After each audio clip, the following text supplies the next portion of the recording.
आज आप कहीं बैठे हैं, वहां ताश हो रहा हो, आप मना नहीं कर सकते, तो कम से कम वहां उठ के चले ही जाइए, आपको हिजरत का सवाब मिल जाएगा। बेशक, सुभान अल्लाह। अगर कहीं बुराई हो रही है और आप वहां से हट जाइए तो आपको सवाब मिलेगा। हुजूर मदीना गए और 6 साल मदीने में रहे।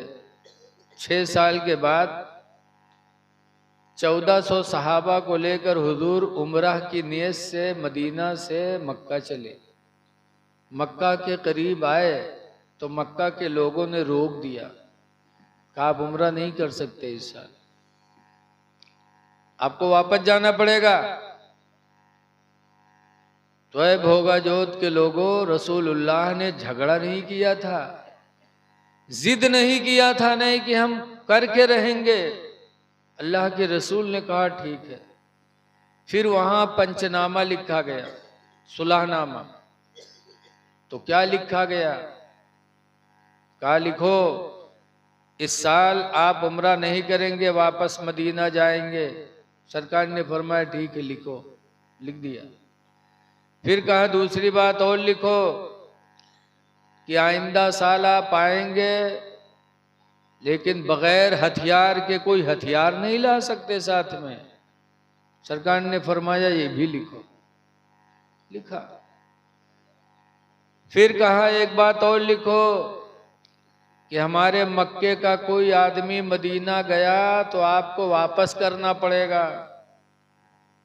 सरकार ने फरमाया इसको भी लिखो। फिर कहा एक बात और लिखो कि आपके मदीने का कोई आदमी अगर मक्का आएगा तो हम लोगों की मर्जी, चाहे जाने दें और चाहे न जाने दें। सरकार ने फरमाया इसको भी लिखो। जैसे मेहरबान पुरवा भोगा जोत, मैं यही मेरी सलाहियत होए कि मेहरबान पुरवा का आदमी आई तो वापस करे पड़ी हो, भोगा जोत के आदमी जाए मेहरबान पुरवा तो मेहरबान पुरवा वाले चाहे वापस करे चाहे न वापस करें। तो ये बेइंसाफी वाली बात होगी कि नहीं होगी मेरे भाई? लेकिन सरकार ने फरमाया लिखो। तो हजरत उमर रदी अल्लाह ताला अन्हु खड़े हो गए। मैंने कहा अल्लाह के रसूल क्या आप हक पर नहीं है? कहा बेशक हक पर। कहा जब हक पर हो तो इस तरह दब के क्यों सुलह हो रही है कि हमारा आदमी मक्का जाए तो ये वापस चाहे करें चाहे न करें, और इनका आदमी मदीना है तो हमें वापस करना पड़े, आप दब के क्यों सुलह कर रहे हैं? तो रसूलुल्लाह सल्लल्लाहु अलैहि वसल्लम के आशिक़े ज़ार सहाबी हजरत अबू बकर सिद्दीक खड़े हो गए और उन्होंने हजरत उमर के सीने पे हाथ मारा।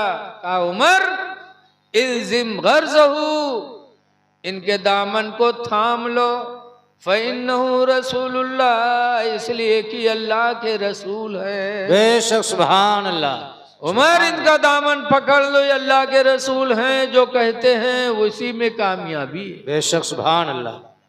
ये इश्क था हजरत अबू बकर का, और सुलह हो गई। तो अल्लाह ताला ने सुलाहियत की वो बरकत दी कि 1 साल के बाद 6 में वापस हुए थे। 7 के बाद सना 8 हिजरी में 10,000 सहाबा को लेकर हुजूर फतह मक्का के लिए रवाना हुए। उम्रा के लिए नहीं, मक्का को फतह करने के लिए। रमजान शरीफ का महीना था। 10,000 सहाबा को लेकर अल्लाह के रसूल मक्का में दाखिल हुए। इस शान से दाखिल हुए कि मक्का के सरदार अबू सुफियान ने जब देखा तो हुजूर के चचा अब्बास से कहा अब्बास तुम्हारा भतीजा तो बादशाह लग रहा है। तो हज़रत अब्बास ने कहा था लग रहा है, खुदा की कसम मेरा भतीजा बादशाह है। बेशक, सुभान अल्लाह। तुमको लग रहा है? और इस शान से मेरे नबी मक्का में दाखिल हुए कि लोग अपने अपने घरों में छुप गए। बेशक। कुछ लोगों को पकड़ा गया।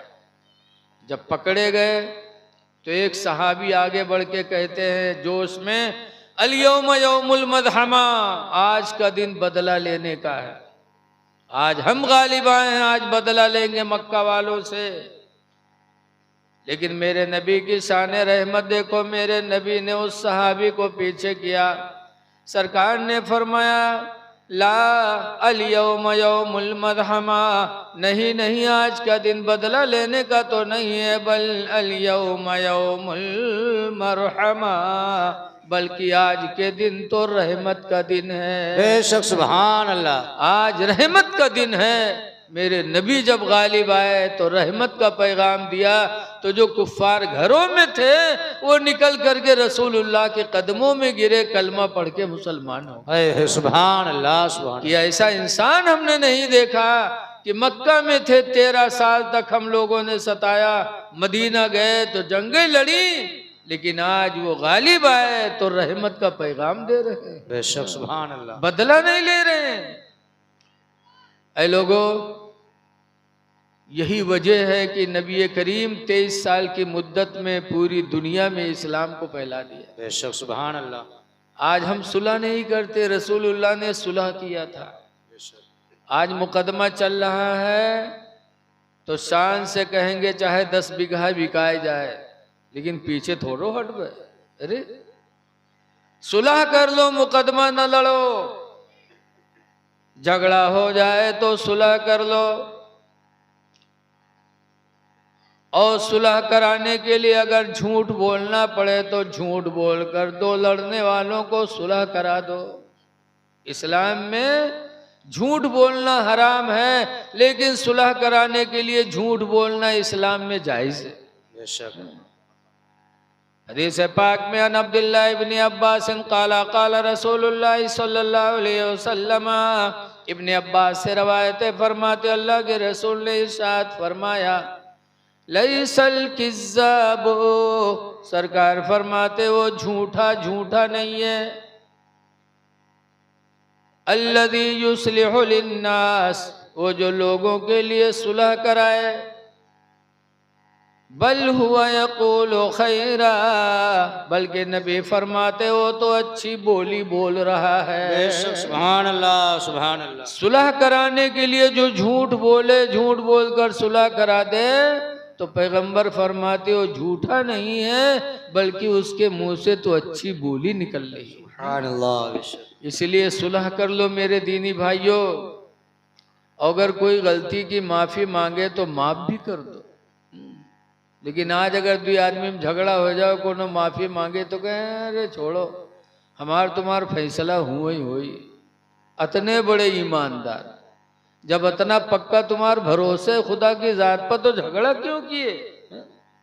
सब कुछ खुदा के लिए छोड़ दो।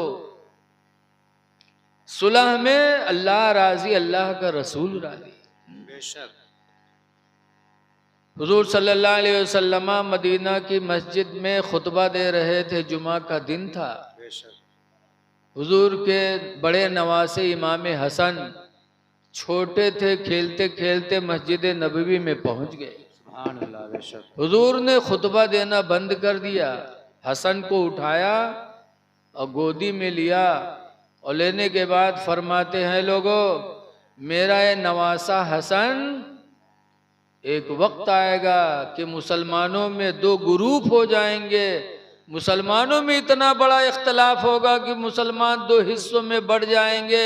उस वक्त मेरा ये बेटा हसन 2 ग्रुपों में सुलह कराएगा। बेशक सुभान अल्लाह। सुलह करा के दोनों ग्रुप को एक कर देगा। बेशक। ये मेरे नबी ने इमाम हसन की फजीलत बताई, और जो मेरे नबी ने कह दिया वो हो के रहा। बेशक। और यही हुआ 30 साल के बाद, जब हजरत अली शेर खुदा के बाद खलीफा बने इमाम हसन मुज्तबा। मुसलमानों में 2 ग्रुप हो गए, एक ग्रुप हजरत अली की तरफ, एक ग्रुप हजरत अमीर माविया की तरफ। सख्त मामलात बन चुके थे मुसलमानों में। लेकिन हजरत अली की शहादत के बाद जब इमाम हसन गद्दी पर बैठे तो 6 महीना खलीफा रहे। उसके बाद खिलाफत हजरत अमीर माविया को वापस दे दी और हजरत अमीर माविया से सुलह कर लिया। बेशक। और इस तरह करके इमाम